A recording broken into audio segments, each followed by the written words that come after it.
right, this is Shawn Ray for another episode of Shawn Ray Unleashed. This segment is going to entail a few questions that I've received over the past several months leading into this past Mr. Olympia competition until now. So these are going to be questions that I've received over and over again via social media, of course at musculardevelopment.com. I'm here to answer those questions. I think one of the questions that has continually come up as this Unleashed series has continued to prod forward, where I'm talking very candidly, unscripted, and without regard to any punishment by way of suspension, fine, or otherwise, has been the Kevin Levrone issue. I don't know why this is such a prevailing issue. I've gone on record as giving the man props. 52 years old, doing what he's doing at the age he's doing it is nothing short of amazing, and I'll continue to give him props for that. Now, that being said, I have to be real. There were some pictures that came out of Kevin Levrone guest posing over the weekend. And on stage alone, guest posing with no comparison bodybuilders next to him, Kevin looks great for a 52-year-old bodybuilder, but he certainly does look like an aging bodybuilder, hanging around, enjoying the fruits of his labor. Now, look, if Kevin wants to spend his time in his 50s going on a guest posing tour, more power to him. I give him all the props. I mean, looking at him, it's very nostalgic. You're like, wow, there's glimpses of the old Maryland Muscle Machine. He's hitting those signature side chest poses, posing to his famous music. And I love the fact that he's not sitting on a couch eating donuts and pizza like I've been doing for the past I don't know how long. So I give Kevin Levrone mad props for just doing that. And I suggested that that's what he should do to get it out of his system. Go on the tour, go out of the country, go around the USA, show these people that you still got it. I saw Tony Pearson do it. I saw Robbie Robinson doing it. And on a little bit lesser scale, we saw Ronnie Coleman do it, and we couldn't wait for him to stop doing it. I don't want that to happen with regard to Kevin Levrone. People are talking about his legacy. Is it doing more harm than good? Look, Kevin's legacy is cemented. When he was a professional bodybuilder, he was one of the best in the world.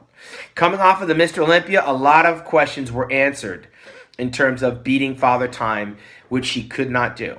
But he looked great by himself until he stood up there with the 20-plus younger guys and then wound up basically in last place. Now, that's the reality check. Guest posing at an NPC show, more power to him. Guest posing overseas at these places where people have never seen him, all the best, man. I think it's dynamite that he's actually doing it. But let's stop talking about Kevin Levrone winning the Olympia, another 8 months of whatever, and let's start getting real about the things that he has to put his body through in order to get there. I don't want to see Kevin in a wheelchair any more than you guys want to see him. I don't want to see him walking around on crutches the way that Ronnie Coleman was at this Olympia any more than any of you guys. We saw that he had the pec. We saw that he had the injured knee. We know the things that it takes to be a professional bodybuilder are not conducive to a 52-year-old man. But if Kevin wants to do it, more power to Kevin. As critics, we've got to break him down. We have to analyze him. I will not assess Kevin as a guest poser. I've been out of shape before. Ronnie Coleman, Kevin Levrone, we've all been there where we don't look our best because it's off season. But Kevin, hanging on to his condition after the Olympia, looked respectable in New Jersey guest posing, and I suspect that's a condition that he could take on the road and go on tour, and people would applaud. But putting him in a lineup with another 8 months of competition training is not necessarily going to make Kevin more competitive. That's my take. That's a wrap for Kevin Levrone. All the best. And no, guys, I have not spoken to Kevin Levrone. I talked to him in Spain. We shook hands, exchanged pleasantries. That's where we left it. That's where it's at. I'm good with that. Kevin's good with that. We're cool. Now, moving on. The next question I get a lot. Shawn, why are you wearing your sunglasses all the time? Indoors, outdoors, on the airplane, whatever. I wear my glasses for a reason. I had LASIK eye surgery about 10 years ago, and I was diagnosed with dry eye. The doctor then opened my tear ducts a little bit so they would be a little bit more watery and my eyes could get more lubricated, and I threw out the contact lenses. And this is 10 years ago. The technology's probably gotten a little bit better. But my advice from my doctor was to protect my eyes at all time, 24/7, till I hit the pillow to preserve my sight. So these are not prescription sunglasses, but they do filter the light that comes in. And when the light comes directly in, my eyes get very watery and runny. I do have eyeballs under here. They're there. But I choose to follow my doctor's advice rather than listen to people tell me that I'm trying to be cool. Why are you trying to be cool indoors with your glasses? Look, if I had a choice, I wouldn't wear them. But in terms of protecting my eyes. This is the best protection I can have, and therefore I will do what the doctor says and not really care about what the fans say or somebody else telling me I'm trying to. I didn't know that glasses made people look cool. So if I look cool in your eyes, or if I look like I'm arrogant in your eyes, it doesn't really matter. I'm trying to protect my eyes, and that's the reason I wear my glasses 24/7. The next question was, am I contemplating a comeback? Look, do I look like I'm trying to come back?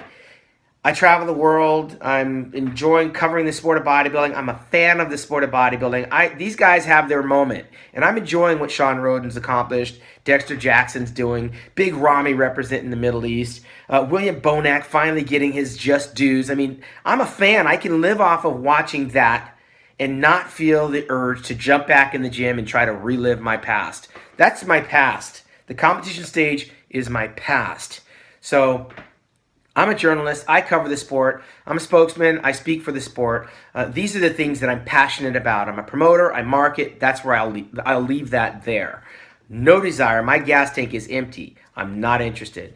The next question was, what do I think of men's bodybuilding? It's not fair to compare men's bodybuilding today of years past because evolution, time, genetics. I'm a fan of bodybuilding. So as long as we have bodybuilding, I'll continue going to the shows. If it's just the physique show, if it's just the bikini show, if it's just a classic physique show, I probably wouldn't attend. I have other things to do with my time. I'm a fan of bodybuilding. As long as there's bodybuilding, I will be there to cover it. I'll be there to report it. Another question that I get a lot of times has to do with, what do I think of this bodybuilder and what do I think of that bodybuilder? Every show is different. If you're not in the show, I'm not talking about you. A lot of people have been asking about the Kai Green factor. What about Kai Green? What about Kai Green? When Kai Green's on stage, I'll give my opinion about Kai Green. But as it stands, my opinions of these bodybuilders are on a physical one, not on a personal one. I don't know very many of the guys competing today.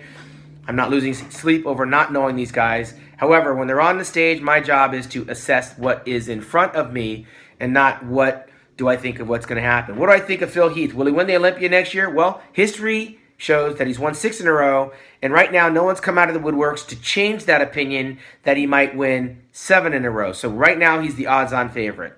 Kai Green jumping into the Arnold Classic in March.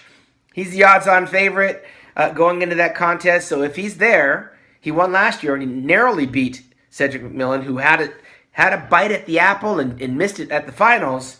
If Kai Green's there, he knows he had his back up against the wall and it almost slipped through his hands. I believe Kai Green will be prepared, and Kai Green stands a very good and a very real possibility of winning another Arnold Classic, unless someone shows otherwise. That being said, if you guys have any other questions for Shawn Ray, make sure you post them up at musculardevelopment.com. I'll be unleashed and uncensored next week. For Muscular Development, I'm out.